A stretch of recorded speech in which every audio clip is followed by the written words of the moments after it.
I'm with a brand new Toyota GR Yaris GR4 2024-2025 model, and in this video I want to show you the new digital cockpit and multimedia system. So we will talk a little bit about those changes that come on this Yaris GR or GR Yaris. From my point of view, they are really welcome. I love the position, I love the way they did it, even though they are not so complex as in other cars. They are not so technological advanced, but they are simple and nice, at least the multimedia, because the cockpit it's quite complicated. So first of all, I love the fact that you have a very good visibility from the driver point of view.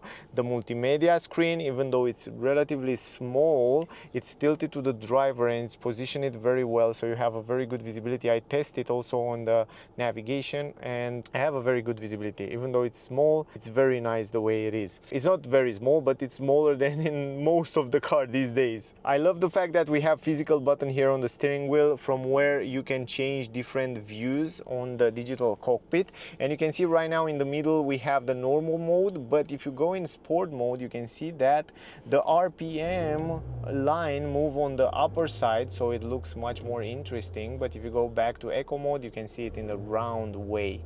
Very interesting, very cool design. Also, every time you change the different driving modes, you can see on the lower area GR gravel, GR normal, or GR4 track. If you wanna switch between different driving modes, you can customize 3 different driving modes, as you saw in other Toyota cars. On the left, right, and in the middle, you can have different views, so you can choose whatever view you want on every area.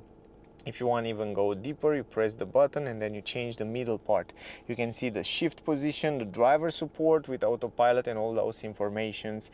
You can go to map to see the map on the middle. You can make it bigger so you can see the map pretty good in the middle, or you can switch in settings or message if the car has some error or some messages that want to tell you.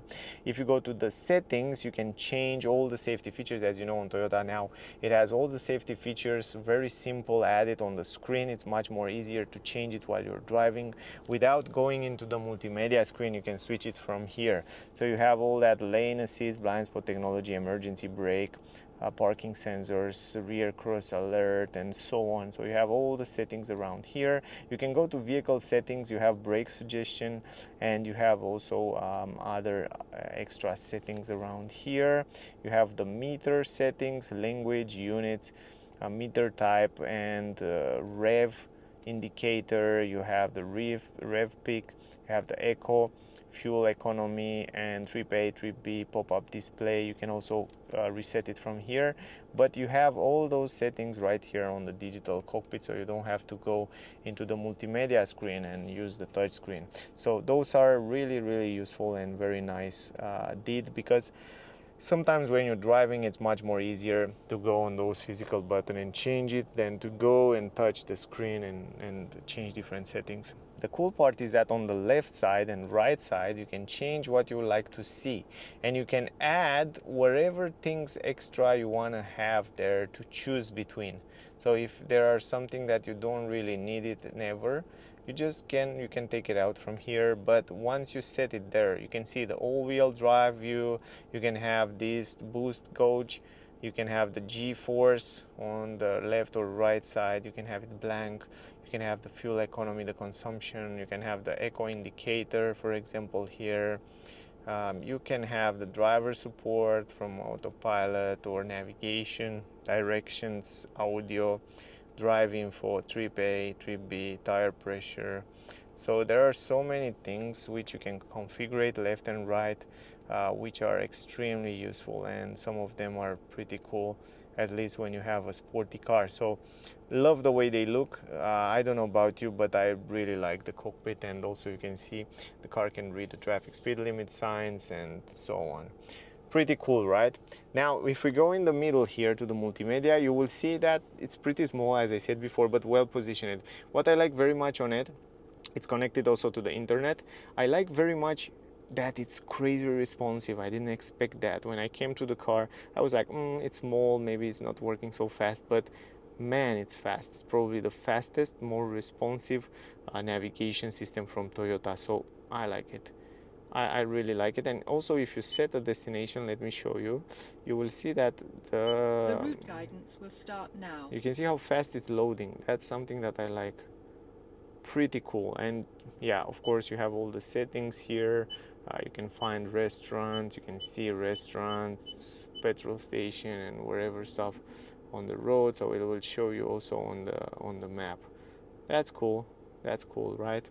Then you go on the left side, you have all the shortcuts around here. You can go to media to connect some media. You have the telephone, you can connect telephone, Android Auto, Apple CarPlay wireless. You have the trip information with the consumption and history. You have the customization of the lights settings, door settings, custom drive mode. So you can custom drive mode here from sport, normal, eco, steering, normal or sport, and air conditioning, eco or normal. Then you have the climatic system, utility settings, you have the web browser and notification, and here you have all the settings of the car. And here you can connect your telephone. I did a video on how to connect iPhone with this multimedia system.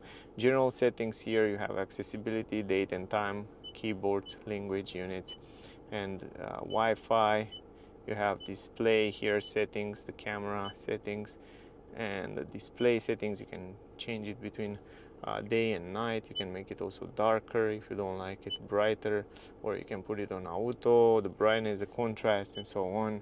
The media and sound, here you find all the sound settings around here, and also the FM radio settings. The navigation settings are also here. The route guidance, traffic, map update, and other. The vehicle customization, you already saw it. Dealer info and security. And you have the software update, so the car can do also software update over the air. So in general, it's simple but quick, and the most of the important settings, they move it here on the digital cockpit, which is much better to change it around. So in general, guys, that was all. I hope you get all the information that you need from here. I have a separate video on how to connect your phone to this multimedia system, so definitely check out that video as well if you want to get more infos. I hope the video was useful. Don't forget to like, share, subscribe. I would really appreciate that. Thank you very much for watching my videos. Stay safe, and I see you soon in the next one. Bye, guys.